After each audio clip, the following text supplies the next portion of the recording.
This new update is really something. We have loads of free packs to earn. We also have a Mirage Prestige skin where he's wearing nothing but a thong, and also some information you need to know about the new sword. But first, the new event is here with the new Universal Heirloom, and trust me, I'm hoping I get some shards very soon to pick this thing up, because it looks great. Although it has a few issues, if you pick it up in the firing range, you can see that the sword isn't really on screen a lot of the time, so you don't get to see it very much. Some people will like that, some people won't, but the animations are pretty smooth and it feels nice to use. The sword also has 4 variants: the original variant, the purple variant, the red variant, and then the gold variant, which is the final variant, and this looks absolutely awesome.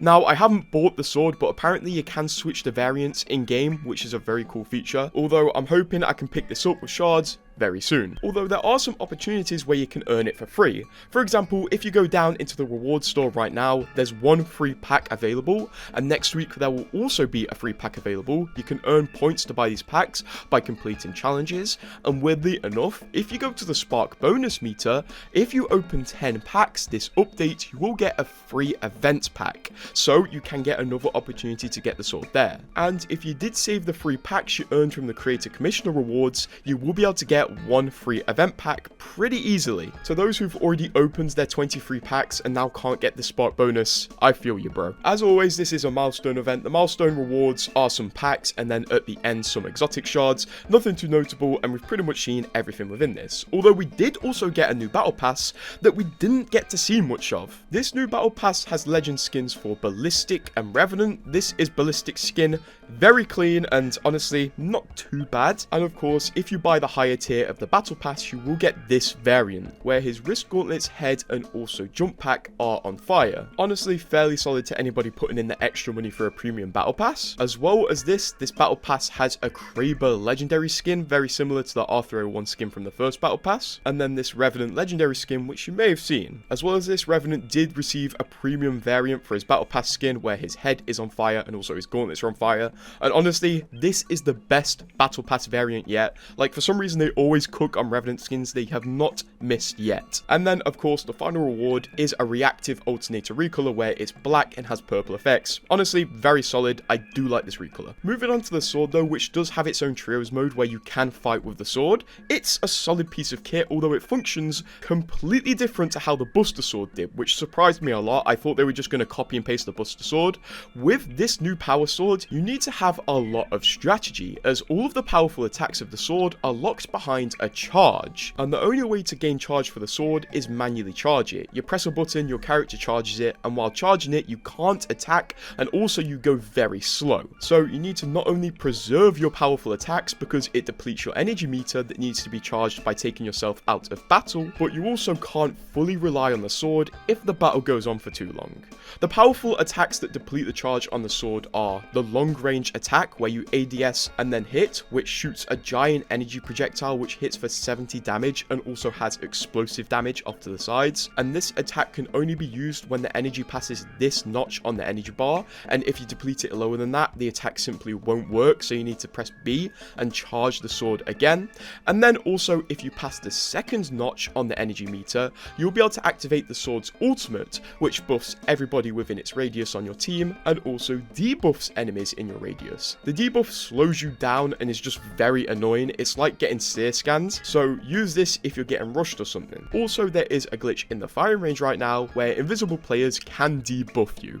This sword is great, but you're gonna need to practice on it. You can't pick this up and use it because of the charging mechanic and the attacks. It just takes time to get used to, but I believe this will make the sword more balanced and also more fair because you need to learn the sword to actually be good with it. It's more powerful than the Buster sword, but the power is limited essentially. The new balance updates do feel absolutely solid as well. Like Ulta having 2 ports, it almost feels natural that she has an escape in case her first port puts her in a bad situation. And then obviously Ulta's ultimate has had a buff where you can use it every 30 seconds instead of just having 1 charge on it, and it also remains in the map forever until it's destroyed. And also, I'll be the first person to say Wraith is back. The Naruto run is great to have back, and with her new perks and just general buffs, her tactical is in a beautiful position.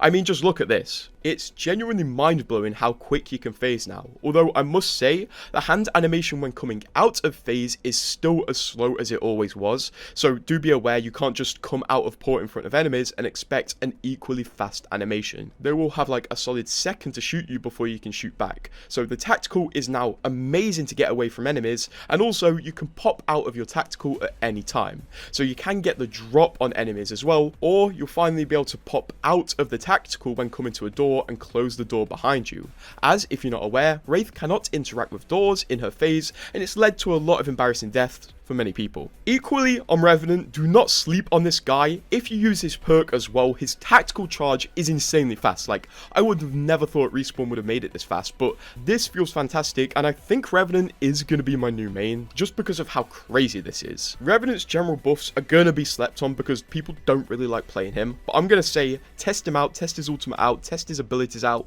because he is going to be slept on for a very long time, and he's going to get nerfed eventually. Also, I know you're all thinking about it, this is the Pathfinder buff. It's a perk that reduces his tactical cooldown, and that's it. The tactical still doesn't have a variable cooldown, so I'm not sure if you think this is better or worse, you decide. Of course, as expected, all of these buffs are made more powerful by the skirmisher buffs, where whenever you knock an enemy, you siphon health off of them and also get an ability recharge. This is huge.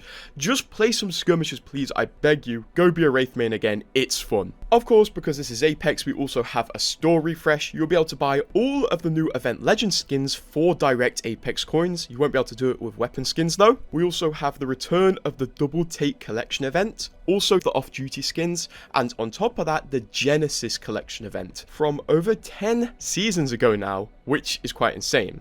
As well as this, we have the Neon Omen pack, which is a seer skin with a special select animation. So the packs using skins with special select animations are still being sold, and still I'm wondering if Respawn are planning to do a store that only sells skins with special select animations. I wonder what their plan is with this stuff. Interestingly enough as well, if we go down to the exotic shop, we got a brand new reactive recolor, this time for the Prowler. It's called Liquid Cooled and it looks fairly solid, although obviously the price tag is ridiculous. If you have some exotic shards saved up and want to get it, power to you. Unfortunately right now there aren't any creator commissioner challenges active where you can earn free Apex packs. One is starting in exactly a week on April the 1st, where we will have 2 weeks of challenges. The first week will be community challenges and then the second week will be individual challenges.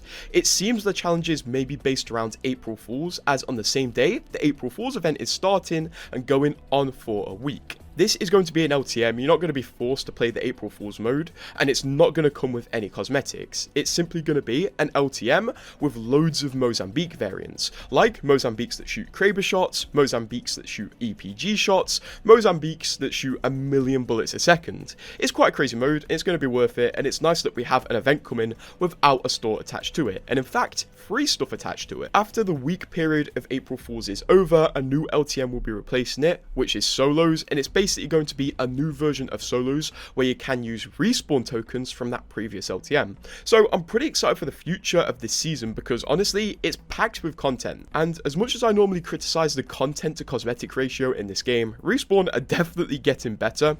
Later in the season we're going to be getting a new event bringing back the power sword. It seems this event is going to have a mode where only swords and EPGs will spawn on the floor. They will be the only available weapons, which sounds pretty cool. In this event, Respawn are releasing a Mirage Prestige skin, and it's not like the Prestige skin you're imagining in your head. No, instead he's wearing nothing but a golden thong. And I'll tell you what, this skin is absolutely fantastic. If this is going to be in a collection event, that will be absolutely huge because you won't have to gamble for it. And I'm glad Respawn are making cool prestige skins. I kind of got fed up of the futuristic, really epic spaceman prestige skins. This is a very nice change of pace. Like I mentioned in yesterday's video, Respawn is clearly trying to improve Apex and genuinely listening to people's concerns. And honestly, I think if Respawn continue like they are with this amount of content and this communication and just reduce the price of milestone events a bit and make them feel less predatory, I'll be happy. But as it stands, I still can't buy anything from these milestone events. They're gambling events, and I don't like them. I would really love this sword, but I'm just going to wait for heirloom shards, hopefully. Anyway, not many of you are subscribed, so subscribe right now.